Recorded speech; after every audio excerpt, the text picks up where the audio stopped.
Hi guys, magandang araw. Ngayon gagawa tayo ng tinapay. Ito yung mga sangkap na gagawin nating tinapay. Ito yung mga gulay, yung mga vegetables. Ito yung sitaw. Meron tayong sitaw, kalabasa, at saka malunggay. Nilaga ko na to guys, pinalambot ko na. Pagkatapos, ayan, hinalo ko na, nilagay ko na dito sa gilingan. Kailangan natin tong pinuhin. Ayan guys, nakita nyo? Ito na yon. May kalabasa, sitaw, malunggay, at saka harina. Ayan, nilagyan ko na ng kunting harina para igiling. Ayan. Pagkatapos, sinalo ko na dito yung ginawa kong giling kanina. Hinalo ko na guys. Ayan, ito na guys. O, tingnan nyo. Ito na yung lahat. At hindi ko na pinakita lahat kasi pareho lang yun yung unang gawa ko sa pangalawang gawa at sa pangatlong gawa. Ayan. Katapos, binasa ko na guys. Minikos-mikos ko na yan. O, ayan.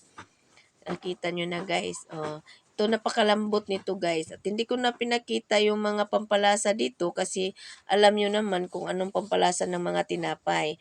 Yung pinakita ko lang, yung mga sangkap na gulay na hinalo ko dito sa paggawa ng tinapay. Ayan.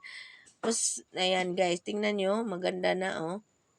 Mas maganda ron kayong lagayan ng tinapay para diretso na yung pagkaluto. Para pag alsa niya, diretso nyo na pagkaluto at hindi na yun babagsak. Kasi ito, babagsak pa to kasi ilipat ko pa sa lutuan. Wala kasi akong lagayan guys. Kaya dito ko na lang nilagay at saka magkadikit-dikit pa to naman pag umalsa. Ayan guys, ayan, niluto ko na. Katapos kong niluto guys, ayan tingnan nyo, nakita nyo, yan. Yan ang kalalabasan. At hindi na siya masyadong malaki kasi bagsak na yung ano niya, pagkaluto niya. At ito na yung... O tanon si Ade. Ang sama na yung kaon kini kung papa guys, di mo kautan. Di mo kamunggay, kalbasa, batong, sama ng batong lagi ng kaon.